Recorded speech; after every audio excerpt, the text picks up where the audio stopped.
Okay, so how does a woman who is widely considered Mother of the Year suddenly become the architect of a horrific, multi-state tragedy?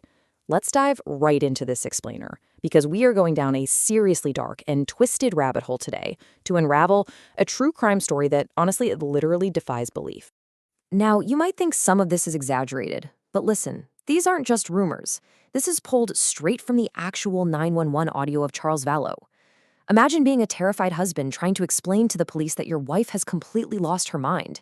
He was actively predicting his own demise on that call, telling dispatchers that she was threatening to kill him with her quote-unquote powers.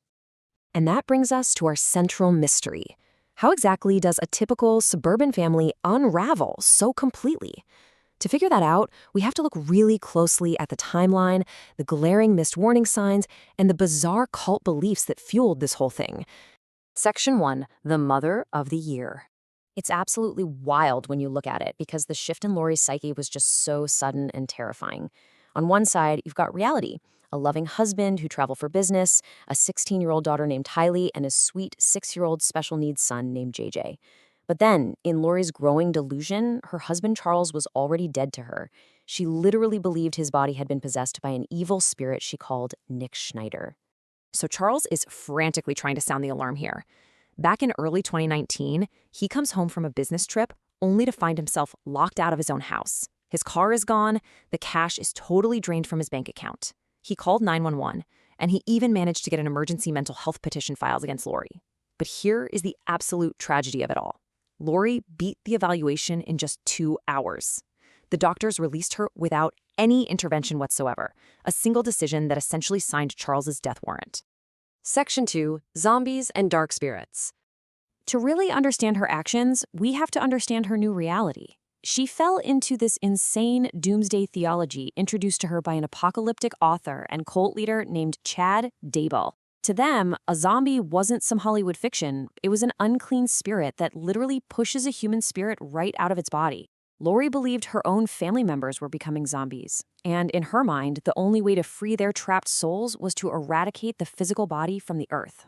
And right alongside this, Lori became utterly convinced she was part of an elite, divine group of 144,000 high priests. In this cult, which was known as Preparing a People, they believed they were specifically chosen to administer the gospel in the last days and prepare the world for the second coming of Christ. As you can imagine, this gave her a deeply, deeply dangerous superiority complex. Chad and Lori developed this ridiculous, but totally lethal, vibration scale. Using a literal pendulum, they measured the spiritual purity and threat level of everyone around them. So standard people were 0 to 100%. Hit 1,000, and you were translated. Hit 2,500, and you suddenly had the ability to portal. It basically gamified their radicalization. It gave them a system to arbitrarily label anyone who disagreed with them as a dark spirit or a zombie. Section 3, the death of Charles Vallow. Just 6 months after Charles first begged the cops for help, this dark fantasy abruptly bled right into reality.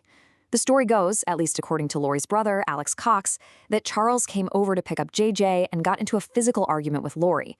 Supposedly, Tylee brought out a baseball bat to defend her mom. Charles grabbed it, and then Alex goes to his room, gets a gun, and shoots Charles dead. That was the official story they ran with to claim self-defense. Section 4, fabricating the perfect alibi. But listen closely to the gaping holes in Alex's interrogation. He tells police, "I went to my room and got my gun." Think about that logically for a second. If he was safely in his room getting a weapon, why didn't he just lock the door, usher his family inside, and call the police? Instead, he actively chose to walk right back into the living room and escalate the confrontation with lethal force. The physical evidence boldly contradicts their story. First off, Charles's ex-wife confirmed he had absolutely zero history of physical violence. None. Second, the autopsy showed one of the gunshots actually hit Charles while he was already lying flat on the ground. That's an execution, not self-defense. Third, they waited nearly 45 minutes to even call 911, which gives them plenty of time to get their story straight, right?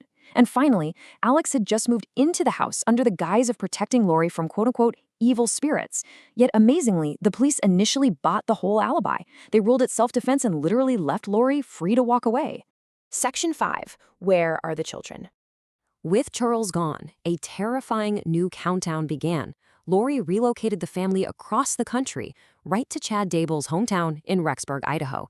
In September 2019, Tylee is last seen alive during a family trip to Yellowstone National Park. Just days later, on September 17th, JJ is captured running into his home on a neighbor's doorbell camera. And you guys, that is the very last time he is ever seen. By November, police are conducting welfare checks, and we watch as Lori just spins these lies, telling officers JJ is back in Arizona with a friend. Behind the scenes, she was actively telling people in her cult that the young boy loved Satan and had become a zombie. Section 6. A tragic and gruesome end. 4 months. This is the agonizing amount of time the children were officially missing, while Lori and Chad just straight up refused to cooperate. Charles's family called the police in a complete panic, sparking a nationwide search, but Lori and Chad completely stonewalled investigators. They refused to tell a single soul where Tylee and JJ were. Well, the legal system finally caught up in early 2020. The courts gave Lori a strict deadline to physically produce her kids and prove they were safe. When she let that deadline come and go without a word, authorities slapped her with a massive $5 million bail. But even sitting in a jail cell, she stayed entirely silent. 5 months after her arrest, authorities uncovered the grim and deeply tragic reality of what happens when fanatical delusions are actually acted out in real life. Executing a search warrant on Chad Daybell's property, they finally found the children. JJ's body was discovered tightly wrapped in duct tape and plastic, and tragically, Tylee's remains were found dismembered and burned in a fire pit. These apocalyptic fantasies had resulted in the absolute ultimate, horrific betrayal of a mother against her own children. So I want to leave you with a final question to ponder in the comments below. When fanaticism goes completely unchecked, how many warning signs does the system have to miss before a preventable tragedy strikes? Charles Vallow literally begged for help. He predicted his own murder. Understanding this case isn't just about unraveling a crazy true crime mystery. It's about asking how we can better recognize the ticking clocks hidden behind closed doors.